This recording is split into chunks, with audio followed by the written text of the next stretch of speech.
All right, let's get started with Ricky Castro. Hope everybody's having a good February so far.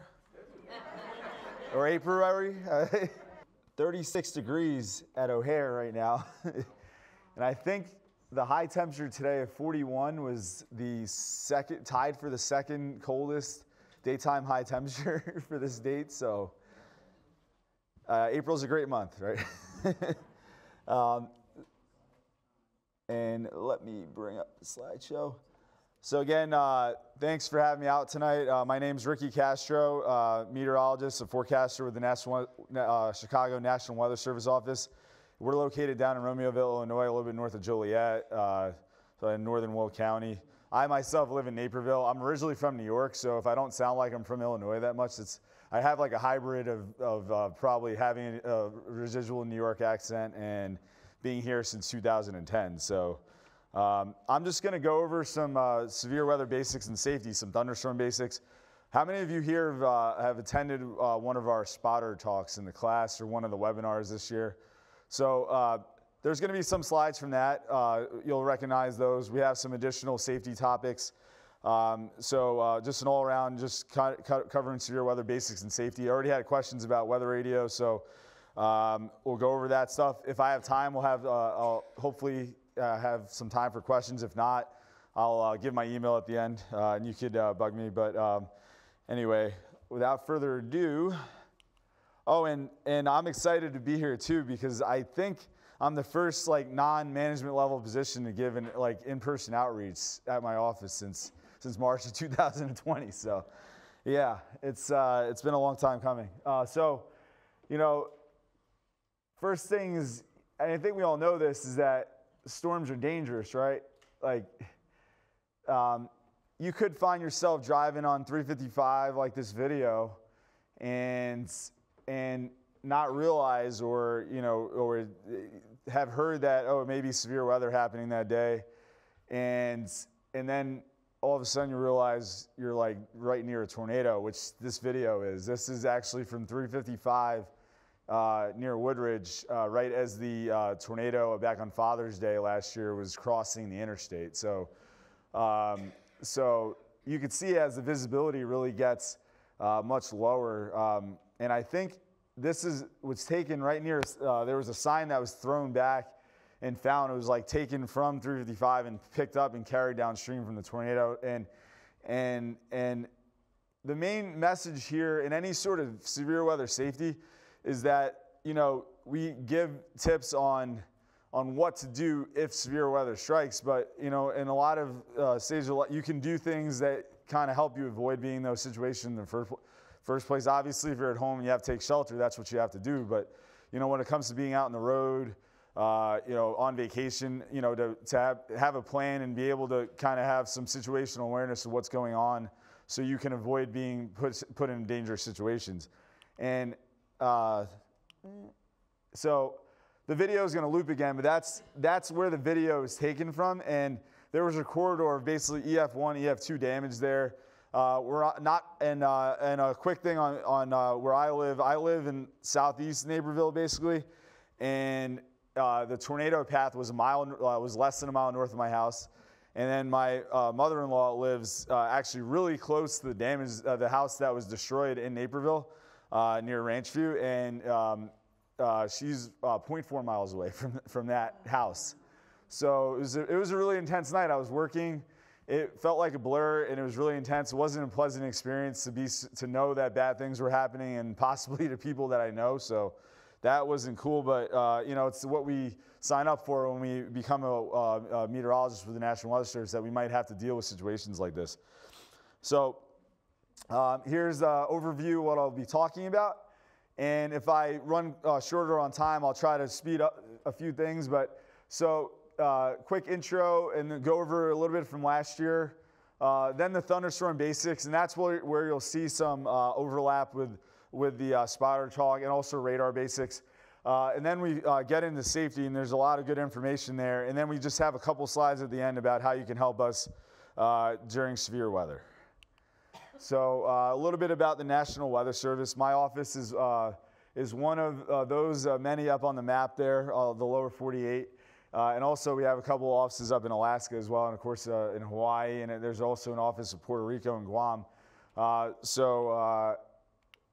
There we are right there, and we operate 24/7, 365, which means rotating shift work. So I just finished a set of midnight shifts last week, 7 in a row. Awesome. But we're responsible for forecasts and warnings. A lot of the weather data that you use or see, or climate data, radar data, that's all, most of that is through the Weather Service.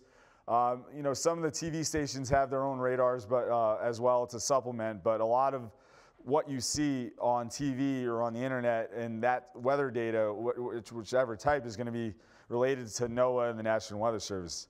And particularly here in the Chicago area, we have lots of additional responsibilities. A lot of offices have multiple responsibilities, but unique for us that we have one of the busiest airspaces in the world, with O'Hare being here, obviously Midway being a busy airport as well.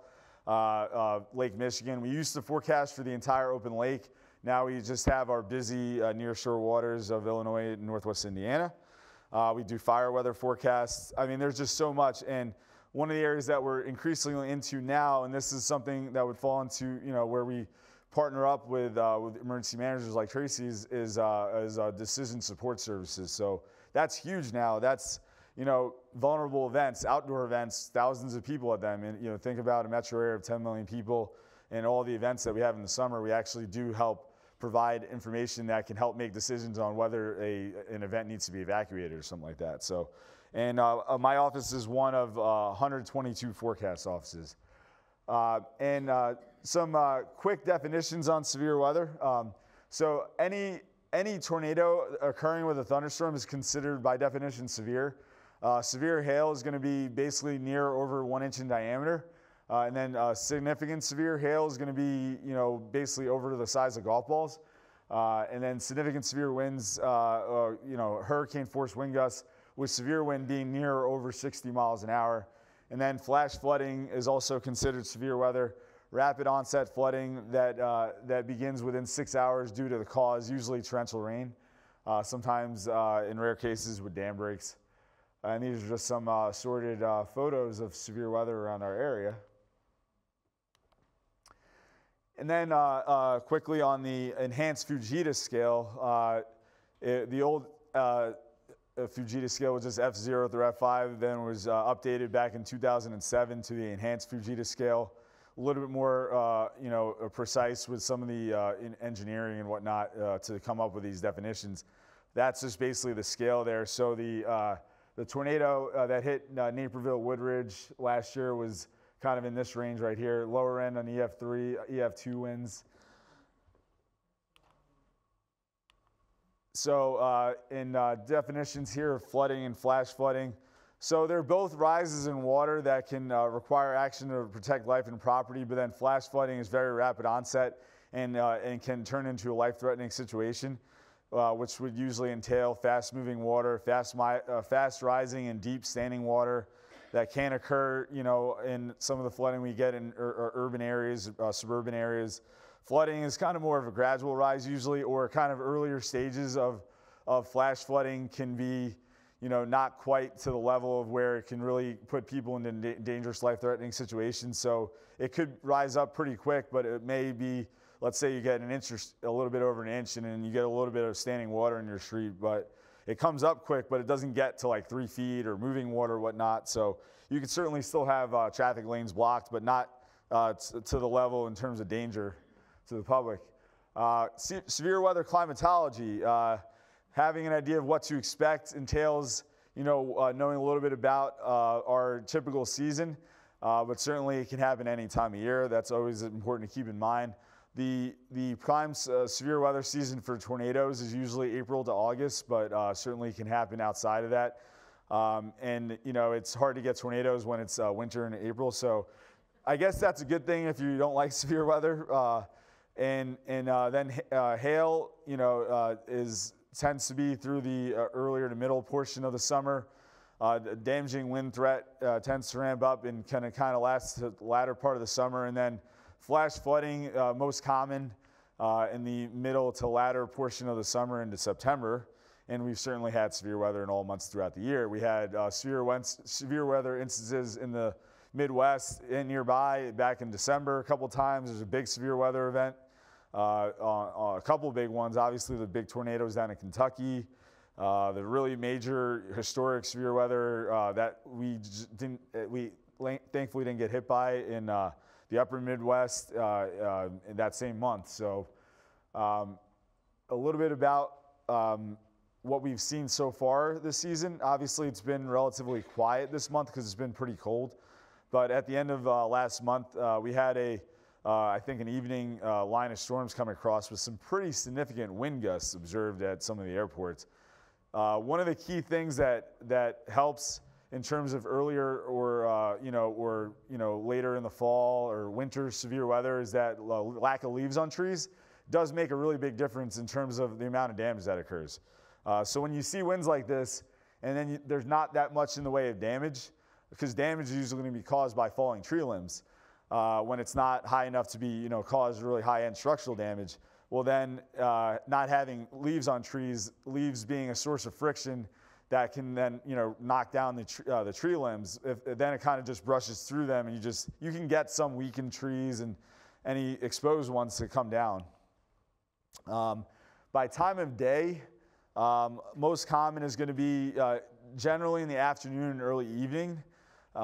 In terms of tornadoes, other severe weather occurrences have like a broader base, but usually sometime in the afternoon or evening, earlier evening is most common time. But then certainly interesting times of day or times of year, Naperville, Woodridge was after 11 last June. We had December 1st, 2018, Taylorville, Illinois, not too far from some of the areas we cover in central Illinois, almost 10 o'clock at night in Coal City back in 2015. And then the November 17th tornado outbreak in 2013 happened in the morning in November. So, really it means be vigilant.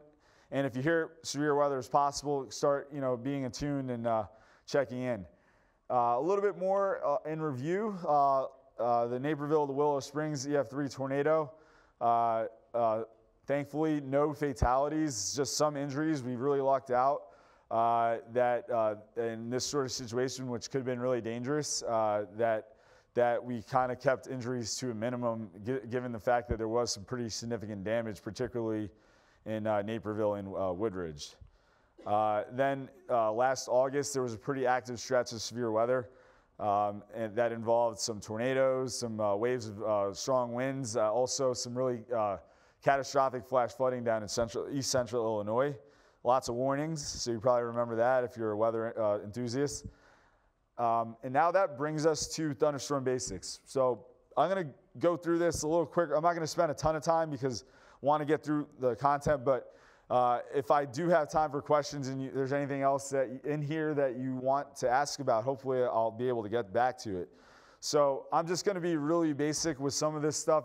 If you haven't been to a spotter talk before, next time we advertise them, coming up next late winter and spring, I would highly recommend going because you'll see a lot of this information just in more detail. So when it comes to thunderstorms, we look for moisture, which is the fuel for them. And most often here, our moisture that fuels our thunderstorms is going to be drawn northward by southerly winds from the Gulf of Mexico. Our farm areas that we're right next to can also provide moisture in the summer due to evapotranspiration from the crops. And then we have instability, which is an absolute necessity for thunderstorms. And instability is just simply the warm and humid air that you feel at the surface below colder and drier air aloft in the atmosphere. And the bigger the difference between those is the stronger the potential thunderstorm. And the measurement that we use for instability is called CAPE, Convective Available Potential Energy. And it just means if you hear about high levels of CAPE, that's one of the prerequisites for, at least getting potentially big time thunderstorms. And then we have another key feature that helps kind of determine the longevity of them. And then we also need something to force air upward, and that's going to be lift. That could be warm fronts, cold fronts, upper level weather disturbances like the jet stream, even decaying thunderstorms themselves. Simply a hot day can cause some micro boundaries that can help things go up. And this is just the schematic of what you kind of see in the typical phase of a single cell thunderstorm. So, and we all have seen clouds like this when the air starts to bubble up. That's warm and moist air rising upward. Then when it matures, we have this warm and moist air in the updraft being weighed down in cold and damp air from like precipitation, hail, heavy rain in the downdraft. And then the storm looks like that. Eventually, if the storm is going to dissipate, what happens is the warm air that was flowing into it gets cut off by the downdraft, and it starts to decay and look like that. So.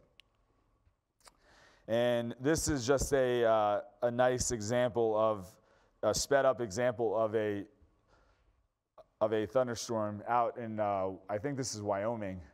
So you kind of see the process in action.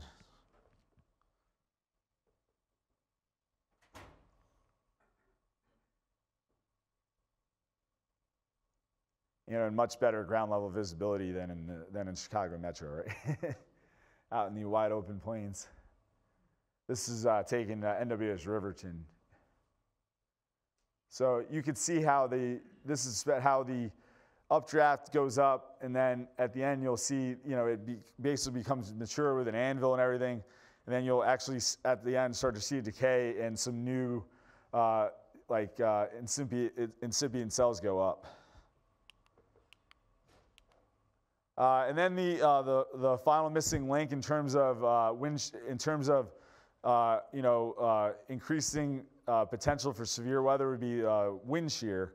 And it's, you know, you've heard of wind shear as it pertains to affecting aviation to flying. So basically that's due to like sharp changes in winds with height. So, you know, at different levels of the atmosphere, it's a similar concept in that the change in wind speed and direction and speed with height from ground level up to thousands of feet up, the larger the change in the wind, the stronger the wind shear. And then if there's not much change, that's called weak shear. Weak shear generally correlates with shorter-lived thunderstorms, less potential for severe weather. If it's going to happen, it'll be maybe brief lower-end severe wind gusts. Could cause tree limbs come down. Stronger wind shear with lots of instability can result in intense severe thunderstorms. And this chart here shows how that process would be. So you have your little shear, middle of the summer, hot and humid, storms go up, come down, may produce some wind. Localized lower end severe threat, and then greater severe threat with more shear in terms of multi-cell clusters or squall lines, and then supercells on average with the highest levels of wind shear and instability can produce the most significant severe weather threat. These are the most common in our area. We got a lot of lines of storms and multicellular type stuff. So this is just an example of a squall line right here of one settling into our area from Wisconsin.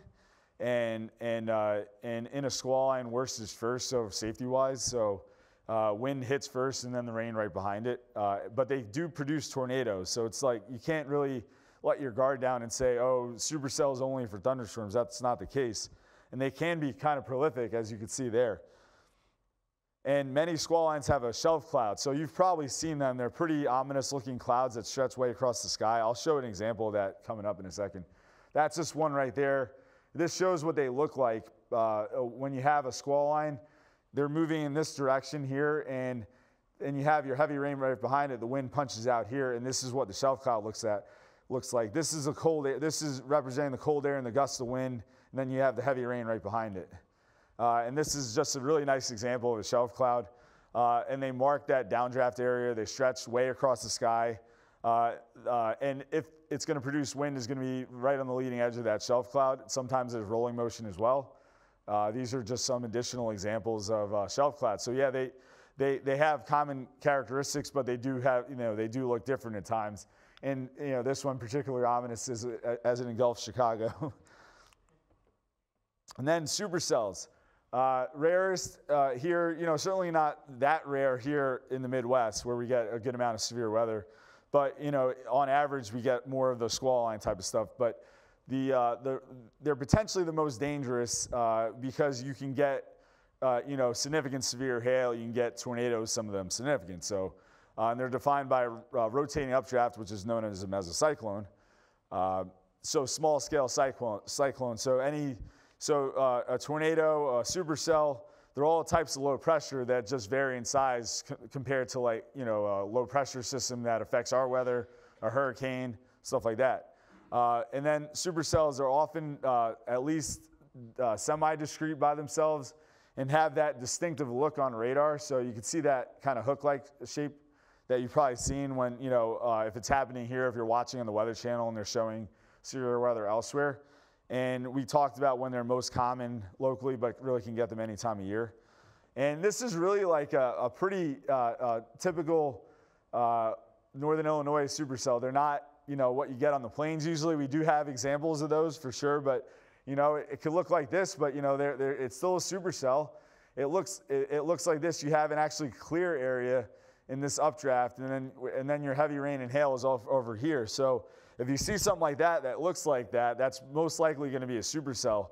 If you have pretty good visibility here, and then basically a murky look off to the right of it as you look at it, that's a supercell.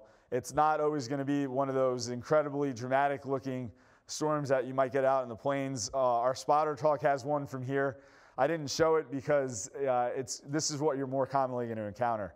The spotter talk shows one that we use because it's just an incredibly dramatic supercell. And then when it comes to funnel clouds and tornadoes, you've probably heard funnel cloud, tornado, what's the difference between them? They are misused sometimes. Sometimes you can even hear in the media, a funnel cloud touched down. Well, a funnel cloud is by definition not in contact with the ground in terms of a ground level circulation of wind, whereas a tornado is in contact with the ground. The funnel cloud is protruding down from the cloud. It is rotating. The tornado is in contact with the ground and is rotating. And it doesn't mean that it has this funnel extending all the way down necessarily. You could have dust being kicked up at ground level, and it doesn't yet have this full extension of a condensation funnel. That would still be a tornado. So that's important to keep in mind. If, let's say, you did have a good view and you could see some stuff being kicked up here, then that would be a tornado. It wouldn't be a funnel cloud. If there's nothing being kicked up, if it's like one of those weak cold air funnels or shear funnels that we get in the summer sometime, that would just be a funnel cloud. This video here, it's just a portion of it from the August 9th tornadoes last year, actually shows a funnel cloud going quickly to a tornado.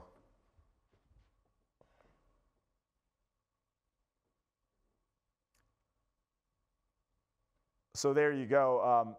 That does start as a funnel cloud, but then as they drive up on it, you could actually see that extending down, and it's a tornado now. So, and it doesn't have a really super visible condensation funnel or anything like that. So, and then it does, and it's causing damage. So it can be pretty quick sometimes. So we'll go over a little bit of radar now. And again, if you have questions, you could email us, and also I'd highly recommend, we'll spend a little bit more time on some of this content in our spotter talk. So, but if you've ever been interested in how this process works, well, the radar, which that's our big radar dome, if you've been down in or near our office, it looks like a big soccer or volleyball. That's what houses the radar dome, and it's I think it's in the notes here. It's like 30 feet wide or 25. It's big. You get some reference there. That's one of our electronics technicians standing near it. So this thing spins around and actually pivots up and down as well. So you actually have several angles that it sends pulses of energy out, and then it does that, and as that whole time it's actually spinning. So it's pivoting and spinning the whole way. So it sends energy and basically listens back for returned energy. And the more reflective particles, most commonly certainly going to be rain, but hail as well, snow. And then more raindrops, more reflective, it causes higher reflectivity. So, an example right there.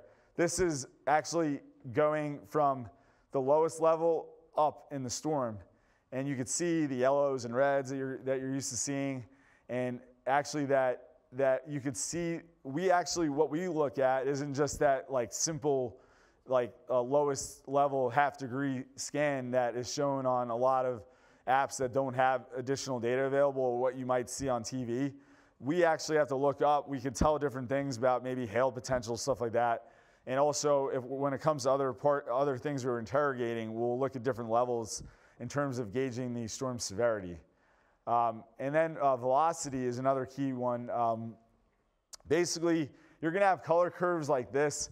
Cold colors and warm colors, it's not 100% just greens and reds. You're basically going to have like greens and blues and whites, just colder colors, and then the reds are going to be reds and pinks, and so you'll kind of see that in a few examples. So green just means moving towards the radar depending where the radar is. So when you're looking at it and you know where your radar is and you see a colder color, that means there's incoming air. And then red means moving outbound or moving away from the radar. And they'll look different every day based on the prevailing wind directions. So we can infer rotation based off radar velocity. And we can look for different patterns like damaging winds, circulation in a rotation, or diverging in the term you've heard before, microburst or downburst in a thunderstorm. So we'll go over some of these common patterns. And again, if the radar were here, this would be the greens moving towards the radar and the reds moving away. So this is an example of damaging wind. So this goes right to what I was talking about. This is actually from June 20th, so the night of the tornado. We actually it started out as damaging winds headed towards us. So these greens and blues and whites were like 60 to 70 plus mile per hour winds basically at the radar level, which is at that level probably just a little bit over 1,000 feet up in the atmosphere right there. And so that's how you know that it's headed towards us, because it's the colder colors heading towards the radar. Then rotation, this is the tornado that ended up forming. And you can see here, incoming air, outgoing air, when these are next to each other, that implies rotation like this. So the circulation there. And what this also had, this actually this white or pink, hot pink or white color reflected, that was actually debris from the tornado, unfortunately. And that's when we were like, we were almost kind of just almost silent at that point. One of my coworkers also is from near where his parents still live, nearby where the tornado hit. So it was pretty intense. And you can see that right there. So that basically implies from where we're looking at when we're interrogating, air moving towards, air moving away. But when they're oriented in this way, this implies rotation of a tornado when it's that close. But when you have reds and greens next to each other, it doesn't necessarily mean rotation. When they're moving apart, it actually means damaging winds usually, or just some sort of gust of wind. Doesn't have to be necessarily wind damage. So this example right here, and again, our radar is here, the reds are moving away from the greens. It means that there was some sort of downburst here, and if it's a microburst, it's like a really small scale one. So what it implies is that in the middle of where that air is diverging, you have air suddenly rushing to the ground, it kind of hits, and then it spreads out. So a localized microburst is basically going to be that process, but it's super localized where it just kind of spreads out over like a 1 or 2 mile area, essentially. So we'll get into our safety now, and I think I'm doing all right on time, so that's good. So a couple notes here about safety, and we have this term, plan, practice, monitor, act. You know, one of the number one keys, or one of the keys to severe weather safety is kind of avoiding unnecessarily dangerous situations if you can. Doesn't mean you will be able to at all times, but you know, if you plan ahead and know what to expect, you can help that in that regard, or give yourself and your family the best chance to stay safe if a dangerous situation is unavoidable, because obviously severe weather might hit, you might be at home, you can't do anything about that. So, so this PPMA kind of, here's a list here. So we're talking about, you know, and think about it like this, it's kind of circular because it all kind of flows together. That planning involves, you know, what should you do if severe weather is threatening and you're at home, if you're at work, school, outdoor activities, you know, helping identify safe areas to go, having a survival kit set up, and knowing how to stay weather aware, and then practicing those plans that you put together. So, you know, if something bad were to happen, to know where to go in your house and not try to figure out on the fly when it's kind of intense and stressful. And then monitoring, meaning, you know, having someone that keeps an eye on things, in your household, or a sports team or whatnot, or someone at work that just keeps an eye on things. You never know. And having multiple ways to receive warnings, and then basically when it is time to act, you put your plan into action. So making sure you know severe weather safety, this is the planning part. And this is on our website. I actually had it up. One of the reasons why is I was going to go back there and show you where to go on our website. We actually have this whole presentation available if you'd like to take a look at some additional materials from it. But so it's kind of like a checklist that we have here. Things to include in your severe weather safety plan going to be, where to shelter, how to reach each other. So communication is really key, and then meeting up, and then knowing important sources of weather information and having some built-in ways in case some of those ways to get information fail. And then, also if you have a smartphone, to make sure that the WEAs are enabled, and then knowing what to do if bad weather were to strike. So in a severe weather safety plan, picking a spot basically is just determined by, if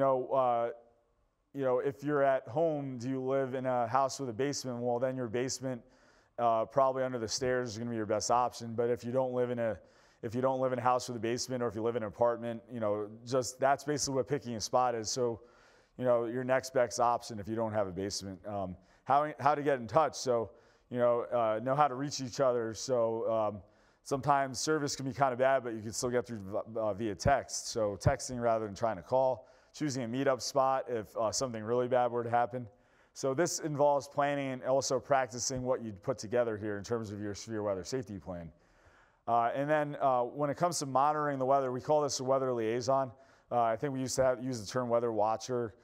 So basically you're watching the current weather and forecast information, and you're checking and monitoring conditions. You hear severe weather is possible, right? And then you're starting to get into monitoring mode. You're on your trusted sources of information. And you could enact your severe weather safety plan, has direct contact with decision maker. You might be the decision maker yourself, and then you're knowledgeable about information. So this all comes down to like having an idea what to expect. So planning out ahead and knowing that severe weather is possible, so you don't get caught by surprise by it. So you want to perform a daily weather assessment in your first stage there, what, when, and where, and that helps you plan ahead. And then once you're in actual severe weather monitoring mode, it also helps you get high situational awareness and helps keep you safe. So you're always going to ask yourself, what is the weather going to do? Do you have to be concerned about it? So on our website or some of our supplemental sites in the Weather Service, you have, severe weather outlooks, our graphics that we put out on our website and on social media. Hazardous weather outlook, which is graphical and text driven. Also the forecast itself, like that you can go to our website, click on the map and or type in Schaumburg and get your forecast like that. So just have multiple ways to keep in tune what's going on. And then also knowing the difference between a watch and a warning, which is, believe it or not, a lot of people don't know that there is a difference, whether it's severe weather or winter or whatnot. So a watch, and we have specific definitions of them when we issue a severe weather watch or a tornado watch, but the most important thing to know about what a watch is that you're just in the be alert phase, is that that severe storms or tornadoes are possible, but have not yet formed. They're not quite imminent yet, but they are possible in the next few to several hours. So that's when you really start heavily monitoring information, weather radio, phone, on your phone, TV, etc. And keeping an eye in the sky works too. It really does. Like we do that. Sometimes we'll actually step outside and see if we're seeing a lot of vertical growth in the clouds. We're not doing it just because we love the weather. We actually go out to see how things are looking out there. And then, when a warning is issued, that's when you're going to take action. And if you were staying attuned to what's going on, you were able to not be caught by surprise when you take action. And I'll show a little bit more about these, in terms of sheltering and whatnot. So, what's the best way to monitor? And again, I showed a few examples.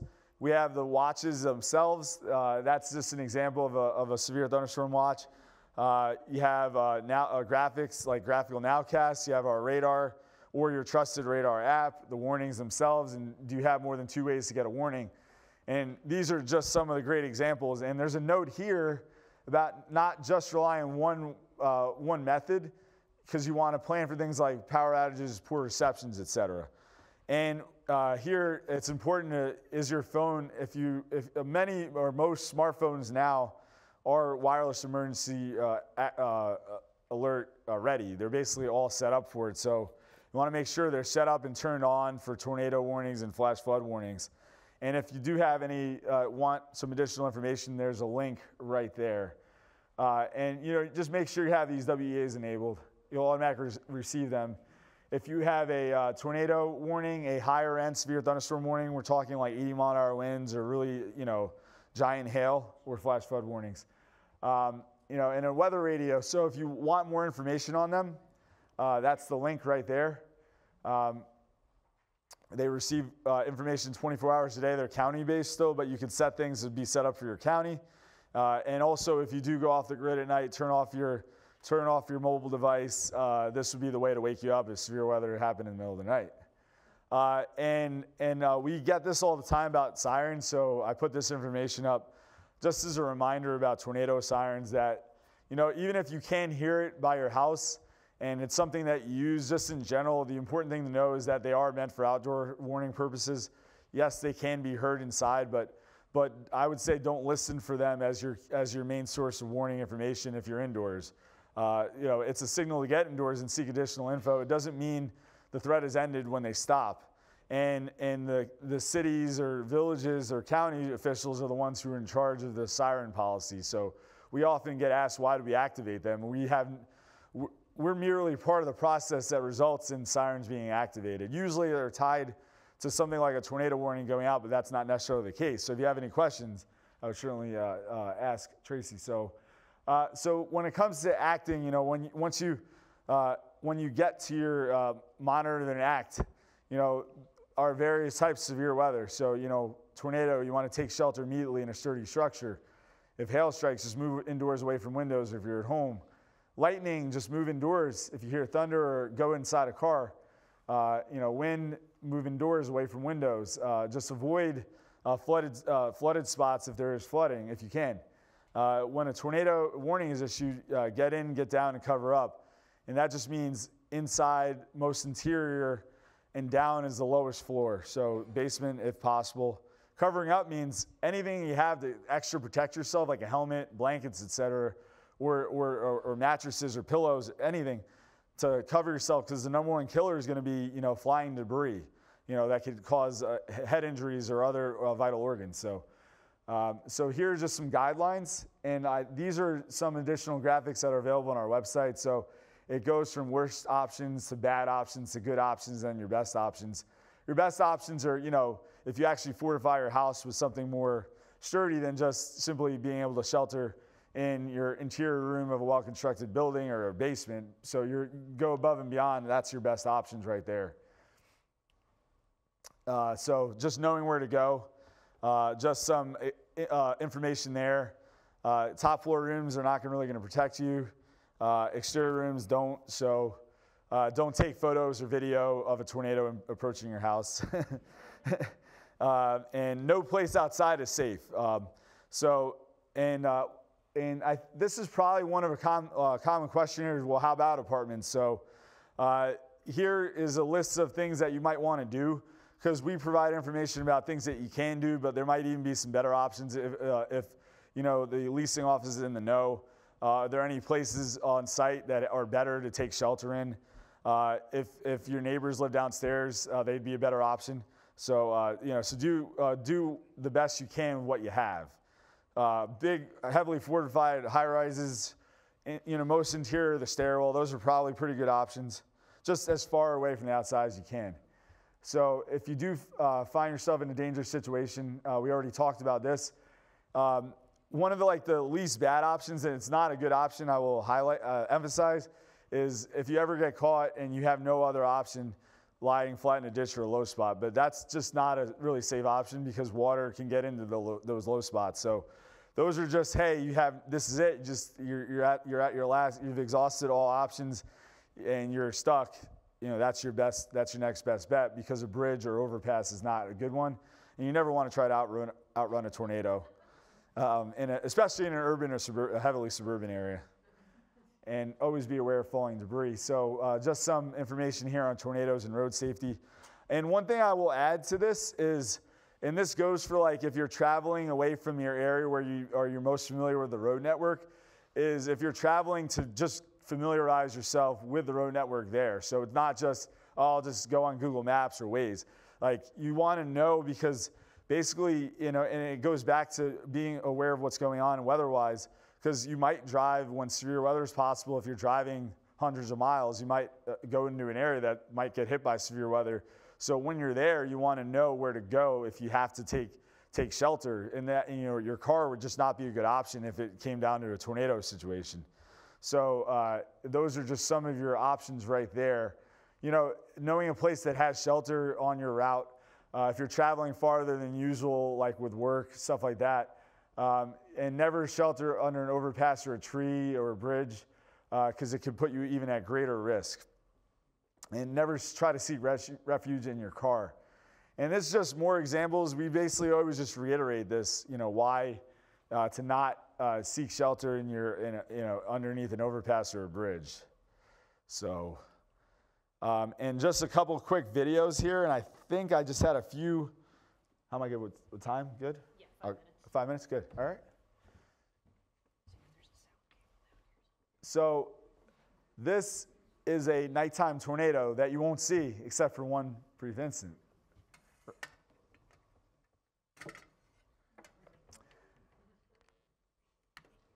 That's the tornado. That's it.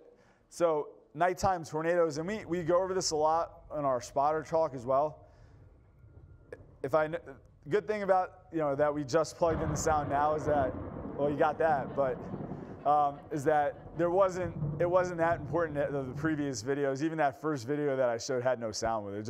It was just a dash cam video. But so, but nighttime tornadoes, when you can see them, it can be a sign of impending danger anyway. Power flashes, or a lightning strike, but power flashes would be a signal that there's, you know, wind damage occurring nearby, and if that might be something that illuminates it. So one thing we always tell, you know, when it comes to mobile spotting is, you know, you don't have to do it, you know. Better just stay home, and if you know, just stay safe. And you know, if you're someone who wants to like seek out info if something is really happening, well, you're not going to see a nighttime tornado. So I would say, you know, I understand the want to, you know, confirm if something bad, you know, knowing what to do, why we put out warnings and then update them to say there is a confirmed tornado happening is to help people take effective actions when it comes to sheltering. But, you know, in a situation when it's happening at night, obviously you might be already have been sleeping. So, you know, just head to shelter if that happens. And then this one will have sound too, so it's dangers of hail. If it plays, there you go.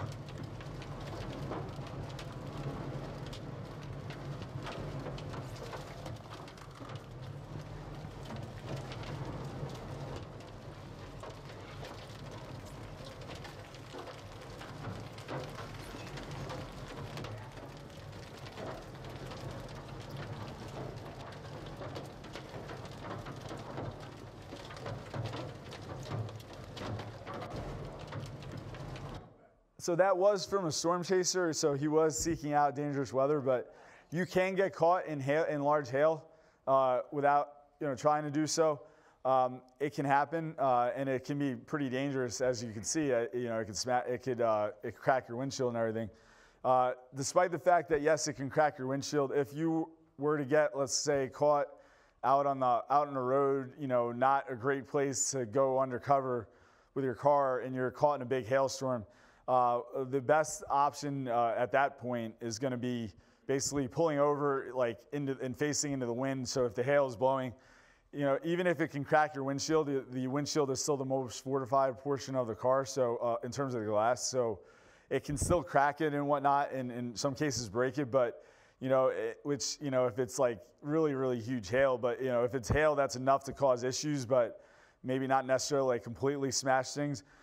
Your best bet would be to basically face the wind if the hail is being blown by it. And then use anything that you have in your car to cover yourself just in case any glass starts to come down, any of the safety glass starts to come down. And this is damaging wind safety. This is a quick clip from the August 10th, 2020 derecho where it was worst out in eastern Iowa.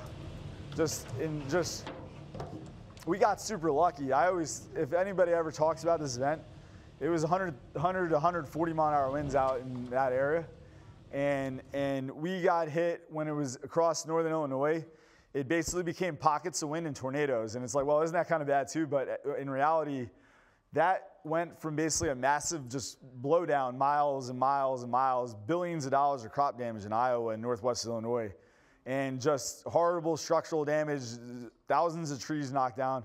And I just shudder to think about, our area getting hit by, as opposed to what did happen, which was significant in and of itself, being tornadoes and localized wind. But a lot of the area, as a result of that evolution, was left relatively unscathed, except for some tree limbs coming down. Some areas were hit by some decently bad tornadoes, but then what we could have been hit by was 100+ mile an hour winds over a huge area of the metro. So, and then a couple things with lightning. And it's basically to say, don't take shelter under a tree because it tends to strike the tallest objects. So if you notice you're out in an open field and you notice your hair stand on end, you do want to run for shelter. Cars are adequate options for thunderstorms in the absence of severe weather. Just so you know, like if you get to your car, you can't get to another source of shelter. And flash flood safety.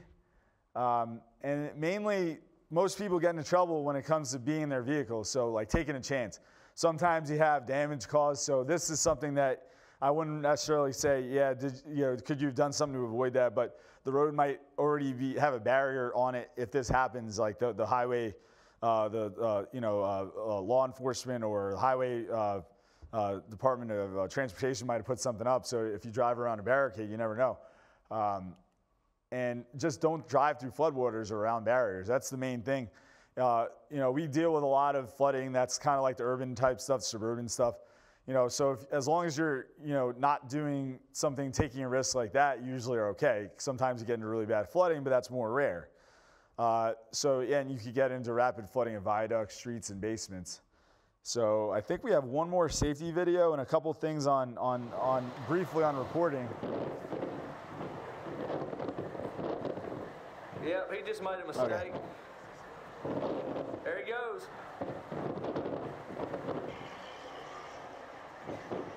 So yeah, drove around a barrier. And then he also put the rescuers at risk too. That is something to keep in mind. And this is the last part. So we have this as one of our graphics that we often share. So this is just a little bit on reporting. I won't read it. I'll show it to you. I'm running out of time here. So, this is just a little bit on reporting. Again, if you're interested, I would highly recommend one of our spotter talks next year. So, in the keys to reporting effectively, and then hail, estimating, basically comparing to the size of a coin or a ball, or measure it if you can, after the fact when it's safe. Anything that's quarter or larger is severe. And then wind damage is basically correlate instead of trying to estimate the wind speed, unless you do have a personal home weather station. The best way to figure out what the wind speeds were is what kind of damage, because as in an area like, in the Chicago burbs with tons of trees, we know that branches come down with 30 mile an hour winds. So just tree branches coming down doesn't necessarily mean severe, but if you see higher end, like larger limbs, whole trees coming down, structural damage, that's when it starts to get into severe and then significant severe. And then for flooding, just some information there about what you would want to report. And I would write down this link. There's a website there that's actually a good public reporting form. It's located, if you hover on our website, it's submit a report, and you go to that link, and it's pretty self-explanatory there. I was going to go to it, but I'm not going to now. Otherwise, Tracy's going to come and get me. So if you go to that page, it looks like that actually has information on different types of hazardous weather. And then you have a link there. It says submit report. Also, if you want to download the MPing app, it'll help you link to that in the Apple App Store or on the Google Play Store. You can also email us as well. So there's just some examples there. And thanks for having me again tonight. I don't know if I have time for like one question or if we'll. All right. All right. So this kind of shows the coverage area map. So I put this up on the presentation, weather.gov/LOT/NWR, and then it brings you to just the jump page for a bunch of other information. So these are clickable links that will give you more information about your particular. So I had already, somebody asked me before I started the presentation about which transmitter, and the Chicago one, which would be an option, has like a full marine broadcast for the lake. So Crystal Lake, which will broadcast, I think, some information, but not the whole entire thing. So, and then just you go to this page, and then it'll also tell you on here your signal. It actually shows your coverage map right there. So so it's not just county based. It's just how far the signal can make it. So you can look at all the various transmitters in an area and what the coverage area is. So you can see that certainly this area is covered by the Crystal Lake transmitter pretty well. So weather.gov/LOT/NWR. This is actually a national page that each transmitter in the country will actually have a thing where it shows the coverage area on like a map that you could zoom in and out. You would get that just by clicking through, like you click on the transmitter from that first page that I gave. So I'll go back again. Ricky, can you give me all the links and I will send them? Sure, yes, yeah. That'd be great. So it was weather.com/. Weather.gov, weather.gov, since we're a federal, and then LOT/NWR. So once you're on here, and this actually just tells you the general area. So, it does tell you specifically what counties right here. So, but the more in-depth way to look would be that coverage map. But these are just, the area covered. So it'll tell you that. And then if you want to know for sure in terms of signal strength in an area that it reaches, you would go to one of the individual pages for that transmitter, and then you could actually go from that page to the signal coverage area map. And then if you want more information about your local transmitter, there's some in-depth information on these pages that are linked off the main page. So a lot of stuff can be found right from our website, weather.gov/Chicago or /LOT. There's other information on there. And I don't want to jump on someone's question, but I did want to show just that page that I mentioned, severe weather preparedness. We have a lot of stuff here and links, et cetera. So the PPMA framework presentation is linked. This is a PDF. It would just come up when you click on it. And then we have lots of infographics here. We have additional links to other sources of information. So, you'll see some of the graphics that I used in the presentation. There's additional safety resources. I'm not sure why the images are not all loading, but anyway, that's just weather.gov/LOT/severe prepare. That's a great clearinghouse for a bunch of information. I basically emphasize that the lying flat in a ditch or low spot is your least bad last resort option. So the key there is if you were going for a drive, it was to be aware that severe weather was possible. It was to know where to go on your route. If you heard that severe weather was coming, know where to go, like some sort of roadside shelter, or knowing if you have a friend or family member down in an area that you're driving through that you can go to their house. So and then knowing the road network. So if you're on the road, you know where to go to get to somewhere safe. So knowing, like, it's not just going point A to point B, like typing it in your GPS app. It's basically having all that planned out. So if severe weather does happen, you don't have to do something like lying flat in a ditch or a low spot, because as your last resort. Yeah, like, I mean, because you're lowest to the ground where you might be slightly sheltered from the strongest of the tornado's winds versus your car could get picked up. So in strong tornado, and like just to show you, it doesn't take much. The tornado, like pretty unexpected one up in Lake County a couple years ago, actually was able to like, I think either like kind of partially flip or it was 100 mile, I think like 90 mile an hour winds we surveyed it at. It actually like lifted a car up, and I think it like flipped, I don't know if it flipped it, but it did something to a car that was just driving that happened to get hit by the tornado. So it actually doesn't take a lot sometimes in cases where you don't need like an EF, you know, higher end tornado to cause major issues for a car. So hope everybody enjoyed, and thanks for having me again. So yeah, I'll get you all these links and stuff. So Yeah, that'd be great. awesome. All right.